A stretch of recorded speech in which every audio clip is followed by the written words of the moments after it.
فالحمد من اللہ تعالی۔ بسم اللہ الرحمن الرحیم۔ یہ ایک حقیقت ہے کہ ہندوستان میں مسلمانوں کی سلطنت کا زوال کسی فوری حادثے کا نتیجہ نہیں تھا۔ 1799 میں ٹیپو سلطان کی شہادت سے اس المیہ کا آغاز ہوا اور 1857 میں غلامی کا دائرہ مکمل ہوا۔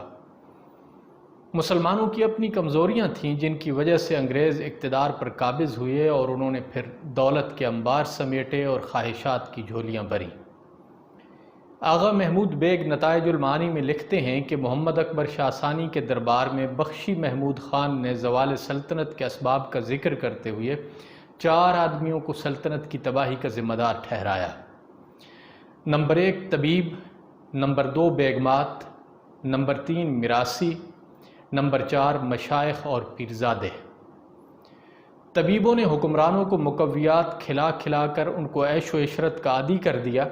نتیجتاً انہوں نے کئی شادیاں کیں، پھر بیگمات اور اولاد کی کثرت ہوئی تو اندرون خانہ سازشیں شروع ہوئیں جن سے پھر سلطنت کی بنیادیں تک ہلنے لگیں۔ جبکہ میراثیوں کے ذریعے دربار میں گانا بجانا شروع ہوا۔ ڈوم میراثی معزز ٹھہرے جبکہ شرفاء اور صاحبان علم بے وقت ہو کر رہ گئے۔ جو کسر باقی رہ گئی تھی وہ جھوٹے مشائخ اور پیرزادوں نے پوری کر دی کہ حکمرانوں کی رگوں سے شجاعت کا خون تک نچوڑ لیا۔ فطرت کا اصول ہے کہ جب کسی قوم کے وارث اپنا کردار کھو بیٹھتے ہیں تو ان پر ایسے لوگوں کو مسلط کر دیا جاتا ہے جن کی نسل تک کبھی پتہ نہیں ہوتا۔ یہاں بھی ایسا ہی ہوا۔ ایک ایسی قوم مسلط ہوئی جس کا خمیر ہی حرام خوراک سے اٹھا تھا اور جس کی تخلیق اور اٹھان میں خنزیر کے گوشت اور شراب کی حلاوت تھی۔ ان فرنگیوں نے ہندوستانیوں کے ساتھ کیا سلوک کیا اور مسلمانوں نے ان سے آزادی حاصل کرنے کے لیے کتنی قربانیاں دیں، اس کو پورے طور پر بیان کرنا بھی ممکن نہیں۔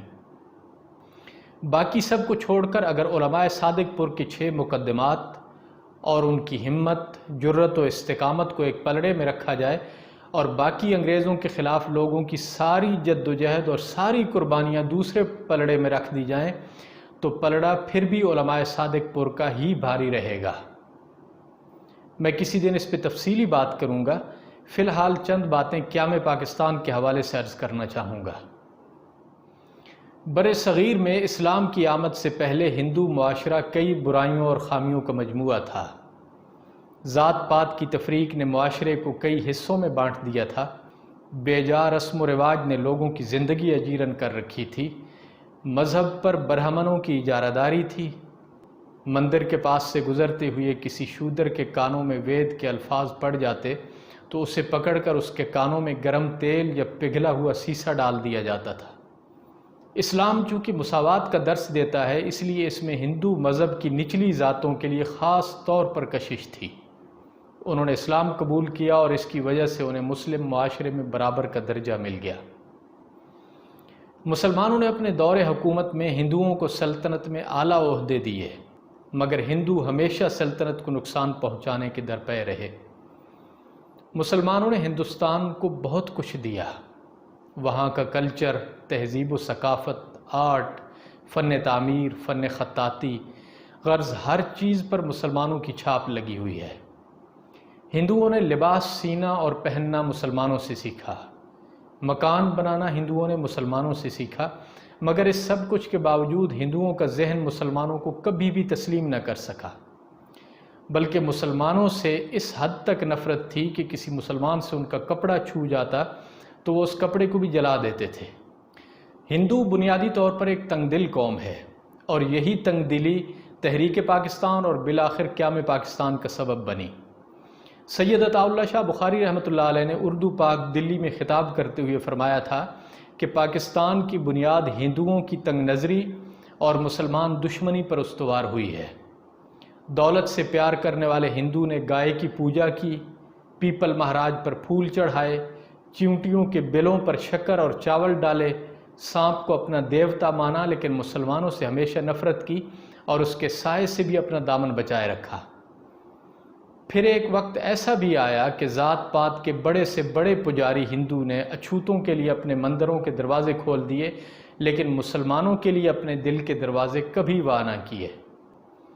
بالآخر بے شمار قربانیوں کے بعد پاکستان کا قیام عمل میں آ گیا۔ سیالکوٹ کے اصغر سودائی نے پہلی مرتبہ نعرہ لگایا، پاکستان کا مطلب کیا؟ لا الہ الا اللہ۔ پھر یہ نعرہ لاکھوں دلوں کی دھڑکن ہو گیا۔ مسلمانوں کا مقصد صرف یہی نہیں تھا کہ وہ زمین کا ایک الگ سے ٹکڑا حاصل کرنا چاہتے تھے، بلکہ ان کا مقصد ایک ایسی اسلامی سلطنت کا قیام تھا جہاں قرآن و سنت کی بالادستی ہو اور ہر شخص اسلامی اصولوں کے مطابق زندگی گزار سکے۔ تحریک قیام پاکستان کے دوران جو ظلم ہوتا رہا اس کو سوچتے ہوئے بھی دل لرز جاتا ہے۔ 1946 میں ہونے والے فسادات بڑھتے چلے گئے، مسلمانوں کا قتل عام شروع ہو گیا، ہزاروں لوگ اپنے گھر بار چھوڑ کر مغلیہ دور کے کھنڈرات میں رہنے لگے، بے شمار لوگوں کو گھروں میں بند کر کے زندہ جلا دیا گیا، معصوم بچوں کو مسجدوں کی دیواروں اور درختوں کے تنوں کے ساتھ کیلیں لگا کر زندہ گاڑ دیا گیا۔ ہندو اور سکھوں کے جتھے مہاجرین کی ٹرینوں کو روک لیتے اور مسلمانوں کا قتل عام کرتے تھے۔ بعض دفعہ یوں بھی ہوا کہ ٹرین پاکستان پہنچی تو اس میں ایک بھی زندہ انسان موجود نہ تھا۔ انسانی گوشت چیل، کووں اور کتوں نے کھانا چھوڑ دیا تھا۔ شاہد احمد دہلوی لکھتے ہیں کہ یہ بھی ہوا کہ گود کے بچے مر گئے اور ٹرین سے اترنے کی اجازت نہ ملی تو ماں مرے ہوئے بچے کو کئی دن گود میں لے کر بیٹھی رہی۔ پیدل قافلے میلوں لمبے ہوتے تھے اور ان کے پاس پینے کے لیے پانی تک نہ ہوتا، کنووں میں زہر ڈال دیا گیا تھا۔ فیروز پور کے قریب ایک قافلے کو روک کر لوٹ مار کی گئی، زیورات لوٹے گئے، عورتوں کو اغوا کیا گیا، جنہوں نے مزاحمت کی انہیں موقع پر ہی قتل کر دیا گیا۔ بعض عورتوں کی گود میں 1-2 سال کے بچے تھے، انہیں ادھر ہی پھینک دیا گیا۔ ان بچوں کو رات کی تاریکی میں گیدڑ اور کتے کھا گئے۔ ہندو اور سکھ جتھوں کی صورت میں گھروں میں گھستے، مردوں کو قتل کرتے، بوڑھوں کو اپاہج کر کے سسک کر مرنے کے لیے چھوڑ دیتے تھے اور بچوں کے کلیجے چیر دیتے اور خواتین کو اٹھا کر لے جاتے تھے۔ کئی علاقوں میں خواتین نے دیکھا کہ بچنے کی کوئی امید نہیں تو انہوں نے اکٹھے ہو کر چوڑیاں توڑیں اور پھر کنووں میں چھلانگیں لگا دیں۔ لاشوں سے بدبو پھیلنے لگی تو انہیں ڈبونے کے لیے چارپائیاں باندھ کر ان کے اوپر پتھر رکھ دیے گئے۔ اونچے گھروں کی بیٹیاں نیچ ذات کے ہندوؤں میں تقسیم کی گئیں، اکثر فروخت کر دی گئیں، زیادہ تر کو دلال خرید کر لے گئے۔ سرکاری اعداد و شمار کے مطابق 88,000 مسلمان بچیاں اغوا ہوئیں۔ شورش کاشمیری تقسیم ہند کا ذکر کرتے ہوئے 10-12 سال کے ایک بچے کا واقعہ لکھتے ہیں کہ اس بچے نے اپنے خاندان کے افراد کو قتل ہوتے دیکھا تو نعرہ تکبیر بلند کیا۔ ظالموں نے اس کے دونوں ہاتھ کوہنیوں سے کاٹ دیے، وہ پھر بھی اللہ اکبر پکارتا رہا، حتیٰ کہ ہسپتال میں بھی اس نے یہی نعرے لگائے۔ لیڈی ماؤنٹ بیٹن نے اسے دیکھا تو کانپ اٹھیں، پوچھا تم کیا چاہتے ہو؟ اس نے فوراً کہا 2 ہاتھ۔ لیڈی ماؤنٹ بیٹن نے مصنوعی ہاتھ بھجوانے کا وعدہ کیا مگر بعد میں بھول گئیں۔ وہ بچہ جوان ہوا تو لوگ اسے غازی غازی کہہ کر بلاتے تھے۔ شروع میں دلی دروازے کے باہر ریڑھی لگا کر ہر مال 6 پیسے میں بیچتا تھا۔ شورش کاشمیری لکھتے ہیں کہ میں دلی دروازے کے چوک میں غازی کے پاس کھڑا اس کی خیریت پوچھ رہا تھا کہ ایک سپاہی نے اسے موٹی سی گالی دی، ابے او ٹنڈے، ریڑھی آگے بڑھا۔ غازی نے اس کے بعد ریڑھی لگانا بند کر دی۔ وہ ٹنڈا تو تھا ہی، اب غنڈا بھی ہو گیا۔ وہ کہتا تھا کہ مجھے پاکستان نے ان 2 کٹے ہوئے ہاتھوں کے سوا کچھ نہیں دیا۔ چودھری خلیق الزماں اپنی سوانح عمری شاہراہ پاکستان میں لکھتے ہیں کہ دلی کے نواح میں مسلمانوں کا یہ حال تھا کہ آبادیوں کی آبادیاں قتل ہو گئیں، جو باقی بچے جبراً ہندو بنا لیے گئے۔ ان کو مجبور کیا گیا کہ اپنوں کی لاشوں کو دفنانے کے بجائے جلا دیں۔ انہیں اپنی بیٹیاں نیچ ذات کے ہندوؤں سے بیاہنے کے لیے مجبور کیا گیا۔ مولانا حفظ الرحمن سہاروی کے پاس بھرت پور کے مسلمانوں کا ایک وفد آیا کہ ہم قتل تو ہو رہے ہیں مگر ہم سے 2 چیزیں نہیں ہو سکتی، ایک تو ہم اپنوں کی لاشیں جلا نہیں سکتے اور دوسرا اپنی بیٹیوں کو ہندوؤں کے ساتھ بیاہ نہیں سکتے، زمین پھٹ جائے تو ہم اس میں غرق ہونے کو تیار ہیں۔ مولانا محمد زکریا صاحب اپنی کتاب آپ بیتی میں تقسیم ہند کے عنوان سے لکھتے ہیں کہ مسلمانوں کا یہ نعرہ پاکستان لے کر رہیں گے، مر کر لیں گے، مار کر لیں گے، ہر جلوس کا خاص نعرہ تھا۔ رمضان شریف کی راتوں میں تراویح کے بعد سے لے کر سحری کے وقت تک یہ نعرے ہمارے کانوں میں پڑتے رہتے تھے۔ میں نے بہت سے لوگوں کو منع کروایا اور بار بار کہلوایا کہ رمضان المبارک کی یہ راتیں دعا کی قبولیت کی راتیں ہوتی ہیں، ان میں پاکستان ضرور مانگو مگر مار کر، مر کر اور خون سے نہ مانگو۔ بہرحال یہ دعائیں قبول ہوئیں اور ہندوستان تقسیم ہو گیا، لیکن وہی ہوا جو رمضان المبارک کی راتوں میں مانگا تھا، مار کر، مر کر اور خون بہا کر پاکستان لیا۔ مزید لکھتے ہیں کہ تقسیم کے بعد جو خون کی ندیاں بہتی رہیں ان کی تفصیل نہ تو میرا موضوع ہے اور نہ ہی اس کو بیان کرنے کی ہمت ہے۔ بس اتنا کہوں گا کہ قرآن مجید اور احادیث مبارکہ میں قیامت اور حشر کا منظر جیسے پڑا تھا کہ یوم یفر المرء من اخیہ و امہ و ابیہ و صاحبتہ و بنیہ لکل امرئ منہم یومئذ شأن یغنی، یعنی جس دن کہ آدمی بھاگے گا اپنے بھائی اور ماں باپ اور بیوی اور اولاد سے، اور ہر شے کے لیے ایک خاص حالت ہوگی جس کی وجہ سے وہ ہر شخص سے لا تعلق ہوگا۔ مولانا زکریا صاحب لکھتے ہیں کہ تقسیم ہند کے وقت بالکل یہی منظر تھا جو ہم نے اپنی آنکھوں سے دیکھا۔ قدرت اللہ شہاب جن دنوں جھنگ کے ڈپٹی کمشنر تھے ان دنوں کا تذکرہ کرتے ہوئے شہاب نامہ میں لکھتے ہیں کہ میرے دفتر میں ایک آدمی مجھ سے ملنے آیا، اس کا نام عبداللہ تھا۔ کہنے لگا میں نے سنا کہ آپ بھی جموں کے رہنے والے ہیں، تو میں بھی وہیں سے تھا تو سوچا کہ اپنے شہر والے کے درشن کر لوں۔ تو شہاب صاحب لکھتے ہیں کہ میں نے اس کو پاس بٹھایا اور اس کا حال احوال پوچھنا شروع کیا۔ پھر جو کچھ اس نے بتایا میں سن کر سر سے پاؤں تک لرز گیا۔ عبداللہ کی 3 بیٹیاں تھیں، 9 سال کی زہرا، 12 سال کی عطیہ اور 16 سال کی رشیدہ۔ اکتوبر 1947 میں جب مہاراجہ ہری سنگھ نے اپنی ذاتی نگرانی میں جموں کے مسلمانوں کے قتل عام کا منصوبہ بنایا تو مسلمان خاندانوں کو پولیس لائن میں جمع کر کے اس بہانے بسوں اور ٹرکوں میں سوار کر دیا جاتا تھا کہ انہیں پاکستان میں سیالکوٹ کے بارڈر تک پہنچا دیا جائے گا۔ راستے میں راشٹریہ سیوک سنگھ کے ڈوگر اور سکھ درندے بسوں کو روک لیتے، جوان لڑکیوں کو اغوا کرتے، جوان مردوں کو چن چن کر قتل کرتے اور بچوں بوڑھوں کو پاکستان روانہ کر دیتے تھے۔ جب یہ خبر جموں شہر میں پھیلی تو عبداللہ پریشان ہو گیا، اس کی بچیاں ابھی جوان ہو رہی تھیں۔ اسے یقین تھا کہ اگر وہ انہیں ساتھ لے کر کسی قافلے میں روانہ ہوا تو راستے میں اس کی 3 بیٹیاں درندہ صفت ڈوگروں کے ہتھے چڑھ جائیں گی۔ اپنے جگر گوشوں کو اس مصیبت سے محفوظ رکھنے کے لیے عبداللہ نے اپنے دل میں ایک پختہ منصوبہ بنایا، پھر نہا دھو کر مسجد میں چند نفل پڑھے، کسائی کی دکان سے تیز دھار چھری مانگ کر لایا اور گھر آ کر اپنی 3 بیٹیوں کو عصمت کی حفاظت اور سنت ابراہیمی کے فضائل پر واعظ سنایا۔ زہرا اور عطیہ کم عمر تھیں اور گڑیا گڑیا کھیلنے کی حد سے آگے نہ بڑھی تھیں۔ وہ دونوں اپنے باپ کی باتوں میں آ گئیں۔ دلہنوں کی طرح سج دھج کر انہوں نے 2 نفل پڑھے اور پھر ہنسی خوشی دروازے کی دہلیز پر سر ٹکا کر لیٹ گئیں۔ عبداللہ نے چھری چلائی اور باری باری دونوں کا سر تن سے جدا کر دیا۔ عجیب اتفاق تھا کہ اس روز آسمان کے فرشتے بھی قربانی کے لیے 2 دمبے لانا بھول گئے تو دہلیز پر زہرا اور عطیہ کی گردنیں کٹی ہوئی پڑی تھیں، فرش پر گرم گرم لہو کی دھاریں بہہ رہی تھیں اور عبداللہ اپنے ہاتھوں میں چھری پکڑے رشیدہ کو بلا رہا تھا، لیکن رشیدہ اس کے قدموں میں گری پڑی گڑ گڑا رہی تھی۔ اگر وہ پڑھی لکھی ہوتی تو بڑی آسانی سے اپنے باپ کو للکار سکتی تھی کہ میں کوئی پیغمبر زادی نہیں ہوں، نہ تم کوئی پیغمبر ہو، کیونکہ ہمارا دین تو صدیوں پہلے مکمل ہو چکا ہے۔ پھر تمہیں کیا مصیبت پڑی ہے کہ خام خواہ میری گردن کاٹ کر ادھوری سنتیں پوری کر رہے ہو؟ لیکن رشیدہ انجان تھی، کم عقل تھی اور فصاحت و بلاغت کی ایسی تشبیہات استعمال کرنے سے قاصر تھی۔ وہ محض عبداللہ کے قدموں میں سر رکھے بلک رہی تھی، رو رہی تھی۔ رشیدہ کی حالت دیکھ کر عبداللہ کے قدم بھی ڈگمگا گئے۔ اس نے چھری ہاتھ سے پھینک دی اور بہروپیوں کی طرح اس نے رشیدہ کو ایک بدصورت سی بڑھیا کے روپ میں ڈھالا اور کلمہ کا ورد کرتے ہوئے اسے ساتھ لے کر ٹرک پر بیٹھ گیا۔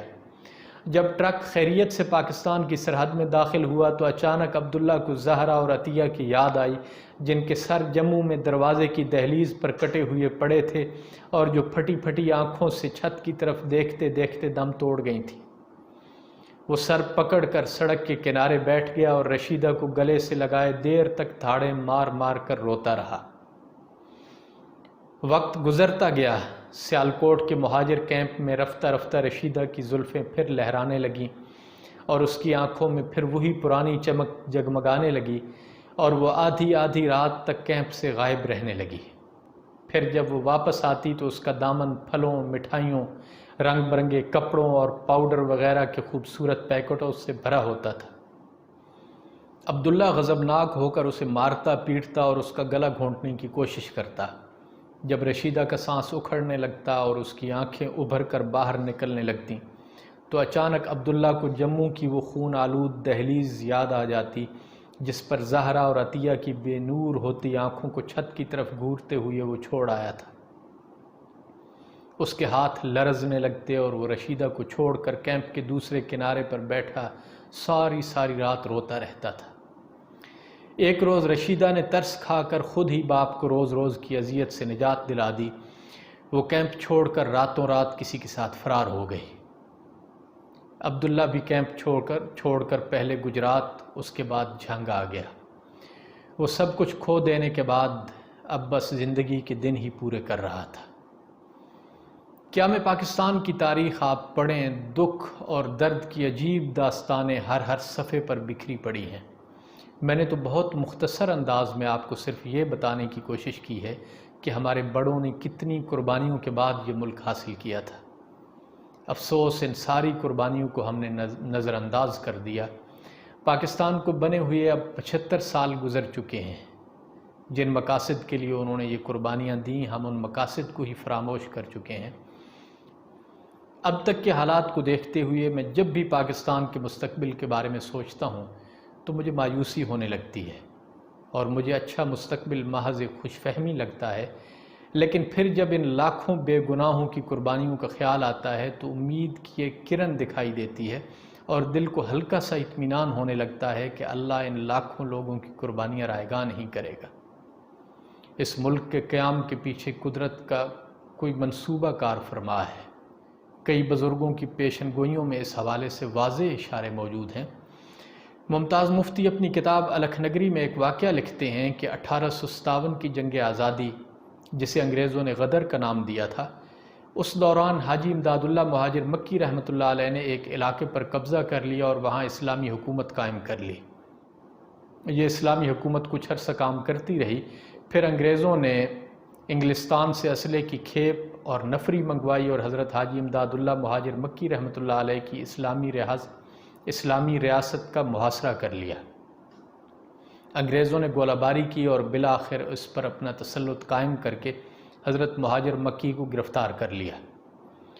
مسلمانوں میں آپ کا بڑا اثر و رسوخ تھا۔ انگریزوں کو ان کی گرفتاری سے حالات کے بگڑنے کا اندیشہ بھی تھا، لیکن اپنا رعب دبدبہ قائم رکھنے کے لیے آپ کی تذلیل کو ضروری سمجھا گیا۔ انگریزوں نے آپ کے ہاتھ باندھے اور آپ کا برسرعام جلوس نکالا گیا۔ راہ چلتے ہوئے اچانک ایک لمبے قد والا مجذوب سامنے سے آیا اور اس نے آپ سے مخاطب ہو کر کہا کہ دیکھ، یہ نہ سمجھنا کہ تیری کوشش ناکام ہو گئی۔ یہ بیج جو آپ نے بویا ہے، 90 سال کے بعد اس میں سے ایک کونپل پھوٹے گی اور پھر 90 سال بعد ہی پاکستان بنا۔ میرا یقین یہ کہتا ہے کہ شہداء کی قربانیاں رائگاں نہیں جائیں گی، ان کا خون رنگ لائے گا اور وہ وقت ضرور آئے گا جب یہ ملک عالم اسلام کی قیادت کرے گا انشاءاللہ۔ ہمارا سلام پہنچے ان سب کو جنہوں نے اس عظیم مقصد کے لیے قربانیاں دیں، جان، مال، عزت، آبرو سب کچھ لٹا دیا، جنہوں نے گھر بار لٹایا، جن کی گمنامی سے ہم نے نام پایا، جنہوں نے کسی شخصی مفاد کے بغیر قید و بند کو لبیک کہا، جو تختہ دار پر لٹک گئے یا جن کی جوانیاں قید خانوں میں پگھل گئیں۔ اللہ کی رحمتیں ہوں ان پر، ان سب کو ہمارا سلام پہنچے۔ جزاک اللہ۔ Thanks for watching. Don't forget to like, comment, share and subscribe to خانقاہ حضرت مولانا الایار خان رحمۃ اللہ علیہ۔